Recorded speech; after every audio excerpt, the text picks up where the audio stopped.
بسم اللہ الرحمن الرحیم۔ السلام علیکم ناظرین، بصیرت ٹی وی کے پلیٹ فارم سے حافظ مدثر فاروق حاضر خدمت ہے۔ ناظرین محترم، سب سے پہلے تو ہم معذرت خواہ ہیں کہ گزشتہ چند روز سے بعض نجی مصروفیات کی بنا پہ لیکچرز کا سلسلہ تعطل کا شکار رہا۔ ان نجی مصروفیات میں سے ایک مصروفیت یہ بھی رہی کہ اسی ماہ دسمبر میں رشتہ ازدواج میں منسلک ہوا۔ علاوہ ازیں پنجاب یونیورسٹی میں پی ایچ ڈی کے انٹری ٹیسٹ کی تیاری کے سلسلے میں بھی مصروف تھا، اور بھی بعض تخلیقی اور تحقیقی کام کے سلسلے میں بعض مصروفیات تھی، جس وجہ سے لیکچرز کا سلسلہ تھوڑا سا التوا کا شکار رہا۔ بہرحال آج سے ہماری یہ کوشش ہوگی اور بہت زیادہ ہم اس پہ کوشش کریں گے اور اس کوشش کو عملی جامہ پہنائیں گے کہ ہمارے لیکچرز میں اب مزید اس قسم کے التوا یا اس قسم کی تعطل وغیرہ کا شکار نہ ہوں، بلکہ ہمارے لیکچر آپ کے سامنے جب تک پی پی ایس سی کے امتحانات نہیں ہوتے رہے، امتحانات کے متعلقہ سوالات پر مشتمل وہ لیکچر ہم آپ کے سامنے پیش کرتے رہیں۔ جیسا کہ آپ سب کو معلوم ہے کہ خلافت راشدہ کے حوالے سے لیکچرز جاری تھے، 35 لیکچر الحمدللہ ہمارے مکمل ہو چکے تھے۔ آج 36ویں لیکچر سے ہم دوبارہ اسی سلسلے کا آغاز کرنے جا رہے ہیں، اور یہ سلسلہ وہیں سے شروع ہوگا جہاں سے مکمل ہوا تھا، جہاں پہ اختتام پذیر ہوا تھا۔ حضرت ابوبکر صدیق رضی اللہ تعالی عنہ کی خلافت کے حوالے سے ہم سابقہ لیکچرز میں آپ کے سامنے چند سوالات پیش کر چکے تھے، جن میں مرتدین کے استحصال کے سلسلے میں جو کارہائے نمایاں آپ نے سر انجام دیے، اس حوالے سے چند ایک باتیں آپ کے گوش گزار ہو چکی تھیں۔ آج نیا لیکچر ہے، 36واں لیکچر ہے، حضرت ابوبکر صدیق رضی اللہ تعالی عنہ کی خلافت کے مزید چند سوالات اس لیکچر میں پیش کیے جائیں گے۔ تو آج کے اس لیکچر کا آغاز کرتے ہیں، چلتے ہیں اسکرین کی جانب، جہاں پہ آپ ہمارے سوالات اور ان کے جوابات کا مشاہدہ کر سکیں گے۔ آج کا ہمارا پہلا سوال ہے کہ لقیط بن مالک کو شکست دینے کے بعد حضرت اکرمہ رضی اللہ تعالی عنہ نے کس علاقے کی جانب رخ کیا؟ حضرت اکرمہ نے لقیط بن مالک کو شکست دی۔ شکست دینے کے بعد اب اگلا سٹیپ کون سا اپنایا؟ اگلی فتح کس علاقے کی طرف آپ نے کی اور کس علاقے کی طرف آپ نے پیش قدمی کی؟ یہ سوال ہے، اور اس کا جواب ہے کہ حضرت اکرمہ رضی اللہ تعالی عنہ نے مہرہ کی جانب پیش قدمی کی۔ نیکسٹ کویسچن، مہرہ کی فتح کے بعد حضرت اکرمہ رضی اللہ تعالی عنہ کس جانب روانہ ہوئے؟ مہرہ کی فتح کے بعد حضرت اکرمہ یمن کی جانب متوجہ ہوئے۔ نیکسٹ کویسچن، یمن جا کر حضرت اکرمہ رضی اللہ تعالی عنہ کس کے لشکر میں شامل ہوئے؟ یمن پہنچ کر حضرت اکرمہ حضرت مہاجر بن امیہ رضی اللہ تعالی عنہ کے لشکر میں شامل ہوئے۔ حضرت ابوبکر صدیق رضی اللہ تعالی عنہ نے حضرت اکرمہ کو خط لکھا تھا، جس میں بتایا تھا کہ اب آپ یمن کی طرف چلے جائیں اور وہاں مہاجر بن امیہ کا لشکر جو مرتدین اور کفار کے خلاف برسر پیکار ہے، ان کے ساتھ جا کے شامل ہو جائیں اور ان کے دست راست بنیں۔ اگلا سوال، مرتدین یمن کے دو مشہور سردار کون تھے؟ مرتدین یمن کے دو مشہور سردار قیس بن مکسو اور عمر بن معدی کرب تھے۔ اگلا سوال، حضرت مہاجر بن امیہ رضی اللہ تعالی عنہ کے لشکر نے کس مقام پر پڑاؤ ڈالا؟ حضرت مہاجر بن امیہ کے لشکر نے نجران کے مقام پر پڑاؤ ڈالا۔ اگلا سوال، مرتدین کے دونوں سرداروں کے ساتھ کیا سلوک کیا گیا؟ مرتدین کے دونوں سرداروں کو گرفتار کر لیا گیا۔ عمر بن معدی کرب اور قیس بن مکسو، ان دونوں کو قیدی بنا لیا گیا اور قیدی بنا کر مدینہ منورہ میں حضرت سیدنا صدیق اکبر رضی اللہ تعالی عنہ کی بارگاہ میں پیش کیا گیا۔ نیکسٹ کویسچن، مرتدین کے دونوں سرداروں کی گرفتاری کے بعد حضرت ابوبکر صدیق رضی اللہ تعالی عنہ نے کیا فیصلہ کیا؟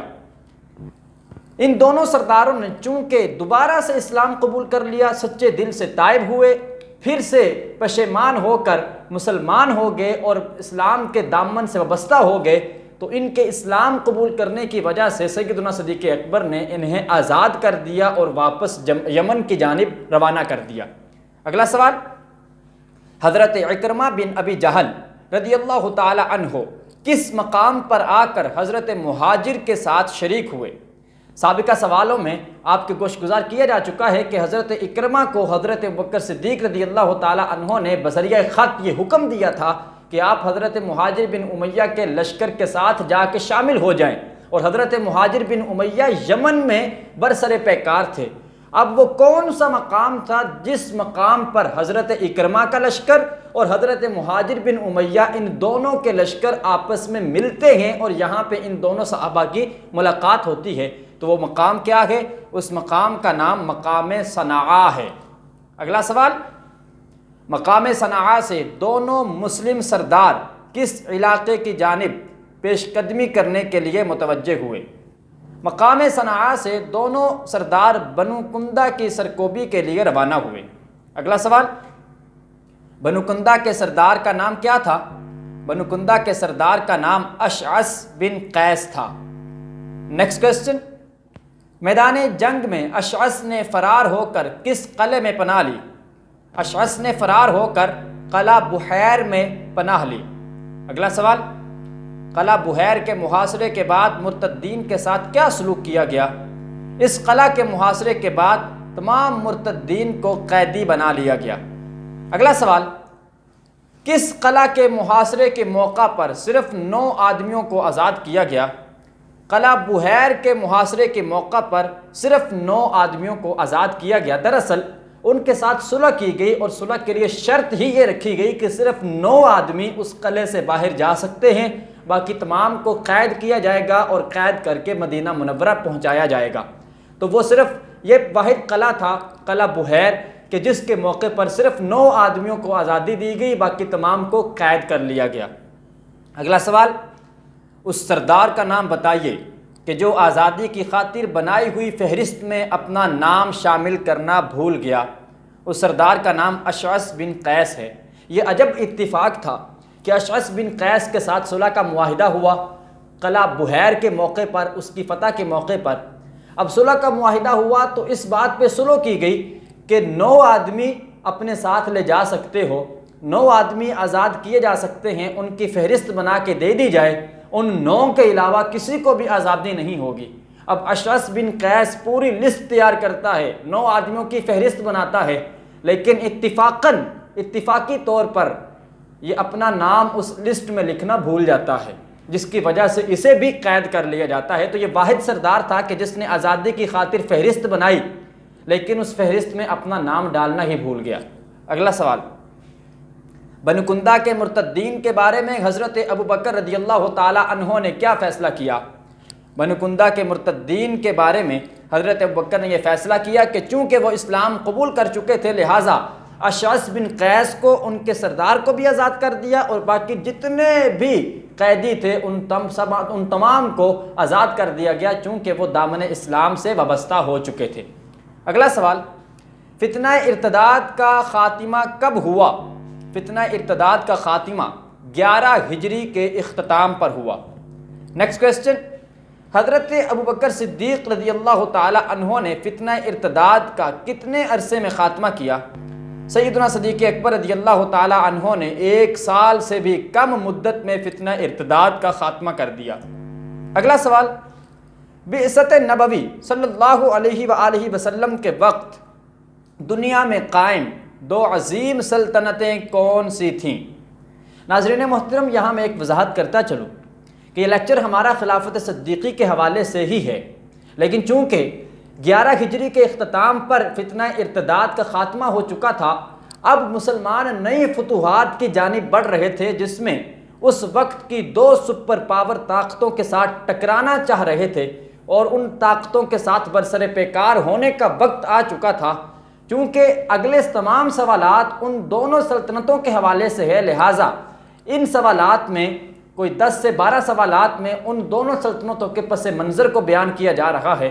ان سوالوں سے کوئی یہ نہ سمجھے کہ لیکچر تو خلافت راشدہ کا ہے، لیکن یہ سلطنتوں کے احوال اس میں کہاں سے شامل کر لیے گئے، تو یاد رکھا جائے یہ صرف ان کے پس منظر اور ان کے تعارف کے طور پہ آپ کے گوش گزار کیے جا رہے ہیں، تاکہ اس حوالے سے بھی کوئی گوشہ، کوئی پہلو تشنا نہ رہے۔ سوال تھا کہ بعثت نبوی کے وقت دنیا میں قائم 2 عظیم سلطنتیں کون سی تھیں؟ اس وقت دنیا میں 2 سلطنتیں قائم تھیں، ایک کا نام روم اور دوسرے کا نام ایران تھا۔ اگلا سوال، رومیوں کی سلطنت کا مرکز کون سا شہر تھا؟ رومیوں کی سلطنت کا مرکز اٹلی کا شہر روما تھا۔ اگلا سوال، بعثت نبوی صلی اللہ علیہ وآلہ وسلم سے 400 سال قبل کس شخص نے ساسانی خاندان کی بنیاد ڈالی؟ اس شخص کا نام ہے اردشیر بابکاں۔ اگلا سوال، رومی بادشاہت کی 2 ٹکڑوں میں تقسیم ہوئی۔ رومی بادشاہت مشرقی اور مغربی 2 حصوں میں تقسیم ہوئی۔ نیکسٹ کویسچن، مغربی حصے کا دارالسلطنت کون سا شہر تھا؟ مغربی حصے کا دارالسلطنت شہر روما ہی تھا جو کہ اٹلی کا ایک شہر ہے۔ مشرقی حصہ دارالسلطنت کون سا شہر تھا؟ مشرقی حصے کا دارالسلطنت قسطنطنیہ کا شہر تھا۔ اگلا سوال، نبی اکرم صلی اللہ علیہ وآلہ وسلم کی ولادت باسعادت کے وقت ایران کے بادشاہ کا نام کیا تھا؟ ولادت باسعادت کے وقت ایران کے بادشاہ کا نام نوشیروان عادل تھا۔ نیکسٹ کویسچن، حضور اکرم صلی اللہ علیہ وآلہ وسلم کی بعثت کے وقت ایران پر کس بادشاہ کی حکومت تھی؟ 40 سال کے عرصے میں حضور اکرم صلی اللہ علیہ وآلہ وسلم نے جب آپ کی عمر 40 برس ہوئی، آپ نے اعلان نبوت فرمایا۔ اس وقت ایران پر جس بادشاہ کی حکومت تھی اس کا نام تھا خسرو پرویز۔ اگلا سوال، خسرو پرویز کا نوشیروان عادل کے ساتھ کیا رشتہ تھا؟ خسرو پرویز نوشیروان عادل کا پوتا تھا۔ نیکسٹ کویسچن، بعثت نبوی صلی اللہ علیہ وآلہ وسلم کے کون سے سال ایرانیوں نے ملک شام فتح کیا؟ حضور کی بعثت کے 8ویں سال یعنی 8 نبوی میں ایرانیوں نے ملک شام فتح کیا۔ اگلا سوال، کس غزوہ کے موقع پر رومیوں نے ایرانیوں کو شکست دے دی؟ ادھر مسلمانوں نے بدر کے مقام پر کفار مکہ کو شکست دی اور ادھر رومیوں نے ایرانیوں کو شکست فاش دی، تو غزوہ بدر کے موقع پر رومیوں نے ایرانیوں کو شکست فاش دی۔ اگلا سوال، کس سن ہجری میں رومیوں اور ایرانیوں کے درمیان دوبارہ سے صلح ہو گئی؟ رومیوں اور ایرانیوں کے درمیان سن 7 ہجری میں دوبارہ سے صلح ہو گئی۔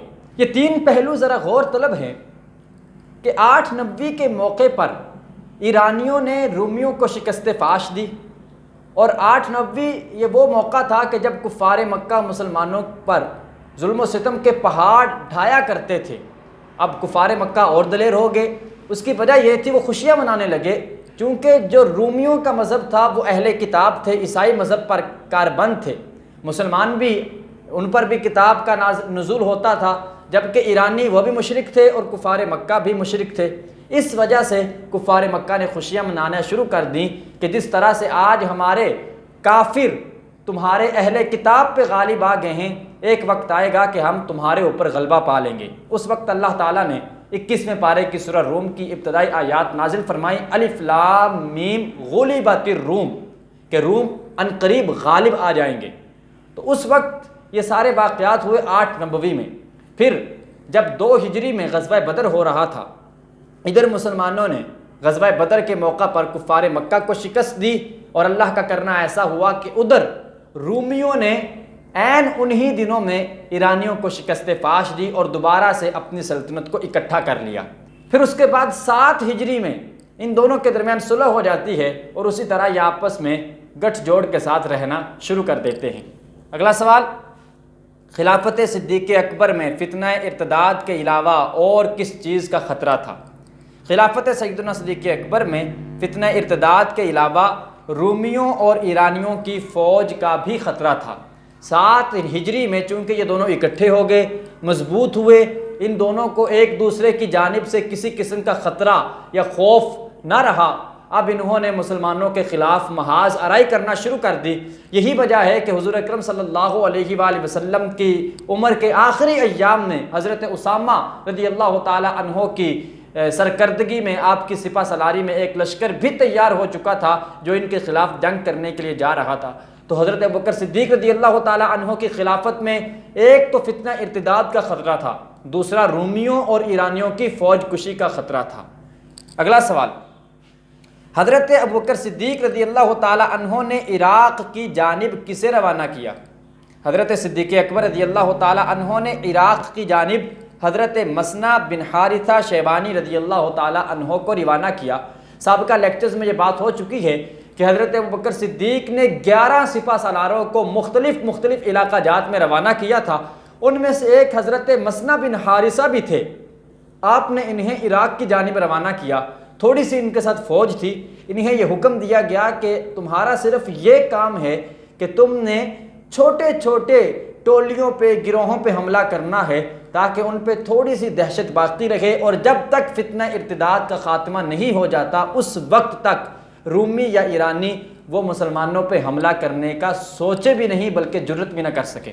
اگلا سوال، نجد اور یمامہ کے حالات قابو میں آ جانے کے بعد حضرت ابوبکر صدیق رضی اللہ تعالی عنہ نے کسے خط لکھا؟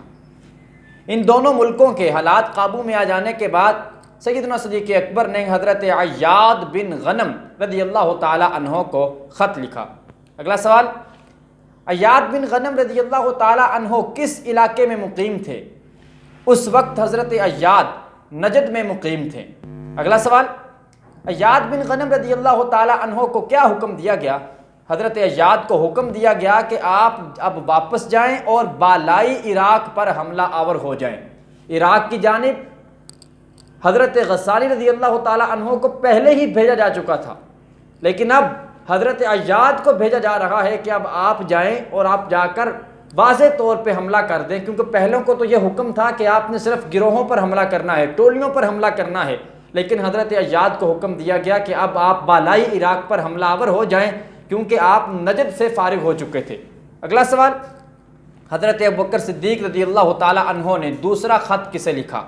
ایک خط حضرت عیاد بن غنم کو لکھا، جبکہ دوسرا خط حضرت خالد بن ولید رضی اللہ تعالی عنہ کو لکھا۔ اگلا سوال، حضرت خالد بن ولید کہاں مقیم تھے؟ حضرت خالد بن ولید یمامہ میں مقیم تھے۔ حضرت عیاد کو خط لکھا، وہ نجد میں مقیم تھے۔ حضرت خالد کو خط لکھا، آپ یمامہ میں مقیم تھے۔ حضرت عیاد بن غنم کو حکم دیا گیا کہ وہ بالائی عراق پر حملہ آور ہو جائیں۔ اب حضرت خالد بن ولید کو کیا حکم دیا جا رہا ہے اس کے حوالے سے ہم اگلے سوال کی جانب بڑھتے ہیں۔ حضرت خالد بن ولید کو کیا حکم دیا گیا؟ حضرت خالد بن ولید کو حکم دیا گیا کہ آپ زیریں عراق پہ حملہ آور ہو جائیں، یعنی وہ اوپر والا جو عراق کا حصہ تھا اس طرف حملہ آور ہو جائیں، اور حضرت خالد بن ولید زیریں جو نیچے والا عراق کا حصہ ہے اس کی طرف حملہ آور ہو جائیں۔ اب چونکہ وہ بھی اپنی فوجیں تیار کر رہے تھے، اس وجہ سے مسلمانوں نے پہلے ہی ان کو روکنے کی ٹھان لی اور ان کے اوپر چڑھائی کر دی۔ اگلا سوال، حضرت خالد بن ولید رضی اللہ تعالی عنہ نے کس مقام پر اسلامی لشکر کو اکٹھا کیا؟ حضرت خالد بن ولید نے مقام ابلا میں اسلامی لشکر کو اکٹھا کیا۔ اگلا سوال، مقام ابلا میں کون سے صحابی حضرت خالد بن ولید کے ساتھ آ کر شریک ہوئے؟ حضرت مسنا بن حارثہ رضی اللہ تعالی عنہ مقام ابلا میں حضرت خالد بن ولید کے ساتھ آ کر شریک ہوئے۔ اگلا سوال، حضرت خالد بن ولید نے اسلامی لشکر کو شمار کیا تو کل کتنی تعداد تھی؟ اسلامی لشکر کو مقام ابلا میں جب شمار کیا گیا تو ٹوٹل 18,000 مجاہدین اسلام پر تعداد مشتمل تھی۔ اگلا سوال، مقام ابلا میں حضرت خالد بن ولید رضی اللہ تعالی عنہ کا کس سپہ سالار سے مقابلہ ہوا؟ ابلا کے مقام میں حضرت سیدنا خالد بن ولید کا مشہور سپہ سالار ہرمز سے مقابلہ ہوا۔ نیکسٹ کوسچن، ہرمز ایران کے کس صوبے کا گورنر تھا؟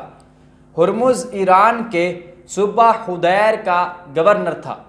اگلا سوال، جنگ سے پہلے حضرت خالد بن ولید نے ہرمز کے نام خط کیوں لکھا؟ حضرت خالد نے جنگ سے قبل ہرمز کے نام خط لکھا اور خط لکھ کر اسے اسلام کی دعوت دی۔ اگلا سوال، ہرمز نے حضرت خالد بن ولید کے خط کے جواب میں کیا کیا؟ ہرمز نے خط پڑھا، خط پڑھنے کے بعد ایرانی سلطنت کو اطلاع کی اور اطلاع کر کے مقابلے میں آ گیا۔ اطلاع اس وجہ سے کی تھی کہ وہ پیچھے سے کوئی نہ کوئی کمک روانہ کرتے۔ اگلا سوال، ہرمز کے مقابلے میں حضرت خالد بن ولید رضی اللہ تعالی عنہ نے اپنے لشکر کو کتنے حصوں میں تقسیم کیا؟ سیدنا خالد بن ولید رضی اللہ تعالی عنہ نے لشکر اسلامی کو 3 حصوں میں تقسیم کیا۔ اگلا سوال، حضرت خالد بن ولید نے لشکر اسلام کے ایک حصے کی سرداری کس کے سپرد کی؟ حضرت خالد بن ولید نے ایک حصے کا سردار حضرت عدی بن حاتم کو بنایا۔ اگلا سوال، لشکر اسلام کے دوسرے حصے کا سردار کسے منتخب کیا گیا؟ دوسرے حصے کا سردار حضرت قعقاع بن عمر رضی اللہ تعالی عنہ کو منتخب کیا گیا۔ اگلا سوال، لشکر اسلام کے تیسرے حصے کو کس کے ماتحت کیا گیا؟ حضرت خالد بن ولید نے لشکر اسلام کے تیسرے حصے کو اپنے ماتحت رکھا۔ ایک حصے کا حضرت قعقاع بن عمر رضی اللہ تعالی عنہ کی زیر نگرانی کیا، ایک حصے کا سردار حضرت عدی بن حاتم کو بنایا اور تیسرے حصے کو اپنے ماتحت رکھا۔ اگلا سوال، ہرمز کے مقابلے میں لڑی جانے والی جنگ کا نام کیا تھا؟ ہرمز کے مقابلے میں لڑی جانے والی جنگ کا نام جنگ ذات السلاسل تھا۔ سلاسل جمع ہے سلسلتن کی۔ سلسلتن زنجیر کو بھی کہتے ہیں، کیونکہ زنجیر آپس میں جڑی ہوتی ہے اور ایک سلسلہ ہوتا ہے لڑی کی طرح جو آپس میں منسلک ہوتا ہے۔ اس جنگ میں جب ایرانی مقابلے میں آئے تو کچھ لشکریوں نے اپنے آپ کو زنجیروں کے ساتھ باندھ لیا کہ جو بھی ہو جائے ہم جنگ سے بھاگیں گے نہیں۔ اس وجہ سے اس جنگ کو ذات السلاسل کہا جاتا ہے، یعنی ایسی جنگ جس میں کفار کے لشکریوں نے اپنے آپ کو زنجیروں کے ساتھ باندھ لیا تھا۔ اگلا سوال، جنگ ذات السلاسل میں حضرت خالد بن ولید رضی اللہ تعالی عنہ نے کس کو مقابلے کے لیے للکارا؟ ذات السلاسل کی جنگ میں حضرت خالد بن ولید نے ہرمز کو، جو ایران کا گورنر تھا، صوبے کا گورنر تھا، صوبہ حدیر کا، اسے اپنے مقابلے کے لیے بلایا، اور یہ بہت بڑا پہلوان، نامی گرامی پہلوان تھا۔ بہت سے لوگ اس پر بھروسہ رکھتے تھے اور اسی وجہ سے اس کے لشکر میں شامل ہو گئے تھے، لیکن جب ہرمز کا سامنا سیف اللہ، اللہ کی تلوار حضرت خالد بن ولید رضی اللہ تعالی عنہ کے ساتھ ہوتا ہے تو اس وقت یہ شکست خوردہ ہو جاتا ہے اور پھر موت ہی اس کا مقدر بنتی ہے۔ ناظرین محترم، اس کے ساتھ ہی ہمارے آج کے اس لیکچر کا دورانیہ مکمل ہوا چاہتا ہے۔ انشاءاللہ العزیز اگلے لیکچر میں یہیں سے سلسلے کو مزید آگے بڑھائیں گے اور نئے سوالات خلافت سیدنا صدیق اکبر رضی اللہ تعالی عنہ کے حوالے سے ہم لیکچر میں شامل کریں گے۔ ہمارے سابقہ جتنے بھی ویڈیوز ہیں، جتنے بھی لیکچرز ہیں، ان تمام کا لنک آپ کی سہولت کے پیش نظر اسی ویڈیو کے ڈسکرپشن میں منشن کر دیا گیا ہے۔ جو احباب بھی ان ویڈیوز تک رسائی حاصل کرنا چاہیں وہ ضرور لنک پہ کلک کرتے ہوئے ان ویڈیوز تک رسائی حاصل کریں، کیونکہ یقیناً یہ تمام لیکچرز آپ کے لیے بہت زیادہ مفید اور ممد و معاون ثابت ہوں گے۔ اس کے ساتھ ہی اپنے میزبان حافظ مدثر فاروق کو اجازت دیجیے۔ انشاءاللہ العزیز اگلے لیکچر میں آپ کے ساتھ ملاقات ہوگی۔ اللہ رب العالمین ہم سب کا حامی و ناصر ہو۔